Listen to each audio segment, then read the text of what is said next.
Hello! If you're wondering what life would be like if your mind was in total harmony, balanced and peaceful, then you are in the right place. Because in this video, we're going to explore this possibility from a peculiar perspective. We're going to look at what people say when they come back from a near-death experience. And if you would like to experience the joy of having a mind which is balanced and peaceful, don't forget to get my free video course on how to free yourself from worry and overthinking and harmonize your mind. The link to this free course is in the pinned comment below this video. My name is Paola and I help awakening individuals to get out of their mind and into their heart so that they can align to their true self, their purpose and their joy. And if you would like to be notified when I make a new video, then don't forget to subscribe to this channel and also click the bell button. I have been intrigued lately by what people say when they come back from a near-death experience. In this video, I'm going to talk about the implications of what these people say, both from the metaphysical perspective and from the physical perspective. In other words, I believe there are implications for us and for our life, whether it is true that there is life after death, or whether these phenomena are just due to something that happens in the biochemistry of our brain just before death. What I'm interested in is applying what we learn from these stories to our life, for our joy, for our balance, and for our well-being. And at the end of the video, I will also look at the metaphysical implications for those of you who may be interested. One of the things that really intrigues me is that many people who go through a near-death experience describe a sensation of relief from pain and fear, as if they were no longer even capable of perceiving pain or fear. They also describe a light, as well as an overwhelming feeling of love and support all around them.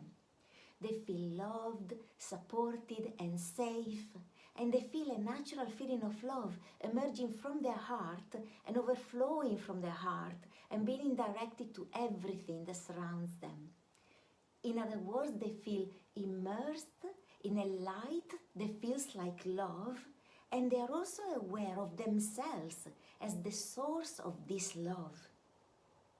They also describe that they feel peace at the thought of dying, absolute joy and peace.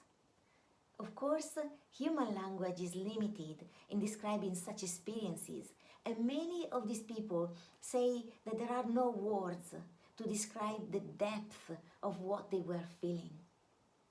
They also often say that when they come back into the body, sometimes after being told that it wasn't their time yet, they feel almost a disappointment and the sensation of being constrained within a body which feels too narrow for the big, vast being that they experience themselves to actually be. This is so fascinating, and it's very interesting that one person who also happened to be a neuroscientist described the sensation of being completely free from fear and pain as if she no longer had a reptilian brain. As you may know, this is the most ancient part of our brain, the part that is responsible for our physical survival and our basic instincts. It is the part that is activated when our life is in danger, when we need to run from fire or a predator, for example. And when this happens, our sympathetic nervous system gets activated and all our senses are heightened, adrenaline gets pumped into the bloodstream and we become stronger, able to run faster, to react faster in order to save our life. But when the danger is gone, we then come back to normal and our parasympathetic nervous system becomes active. This is when we are calm, when our breathing becomes deeper, when we can do activities like sleeping or digesting, when we can be peaceful and able to think clearly. And this parasympathetic state is actually supposed to be our default way of being. The problem, though, is that because of stress and trauma, for most of humanity, the reptilian brain is active a lot of the time when it should not be, even when our life is actually not in danger. In other words, we often feel unsafe and we experience a constant underlying level of fear, stress, and worry. But it's not the reptilian brain per se which is the problem. In fact, the reptilian brain is necessary to keep us alive. The problem is actually our ego mind, which is the part of our mind that wants to protect us from pain and that keeps us in fear and worry about anything bad that can happen to us, based on past traumas and past pain. And interestingly, it seems to me that the ego mind has actually hijacked the reptilian brain.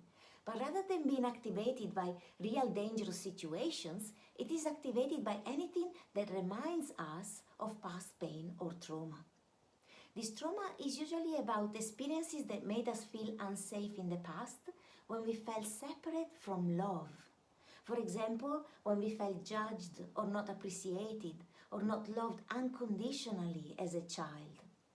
And because the ego uses the reptilian brain, it makes us feel exactly as if our life was in danger. This is why the ego is tricky to overcome, because when it's active, it feels as if it's a matter of life or death.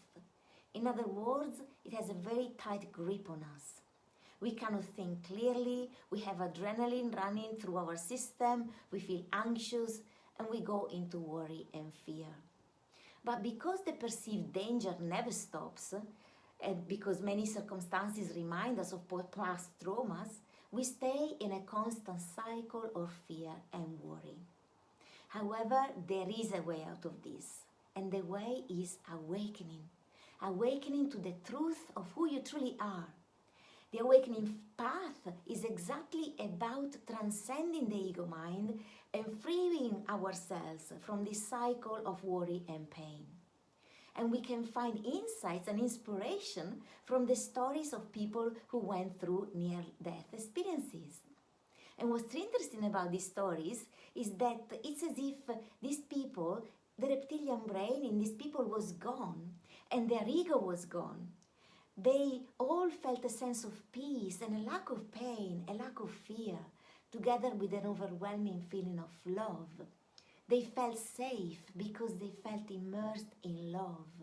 And because they were aware that they themselves were love, they had a sense of safety, therefore they did not require the reptilian brain or the ego mind.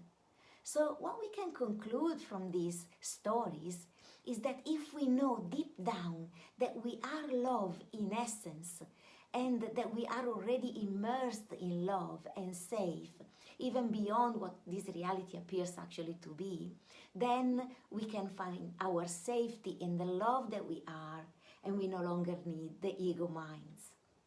In other words, we have a choice. Either we live in order to feel safe and to try and protect us from pain, and as a result of past traumas, and in this case we definitely need the ego mind to try and protect us, or we live in order to be our authentic selves, discover who we truly are, shine our light. And we can do so when we recognize that we actually are already safe because we are love. And the ego mind becomes really redundant. And we can enjoy the gift of a fully harmonized mind. A mind which is peaceful and clear and ready to assist us rather than keeping us in pain and fear. And now for the metaphysical interpretation of these stories. Let's say that it's true that what these people recall is actually what happens when we leave our body. According to these stories, we become free from the constraint of the physical body and free from the reptilian brain and the ego mind because we no longer need either. The reptilian brain was there only to ensure our physical survival. And of course, it would dissolve upon death because we are actually immortal beings. The ego mind is also dissolved Because the veil of illusion that we experience in this place, in this reality, is gone. And we recognize that everything, including ourselves, is love. So we no longer need to feel as if we need protection.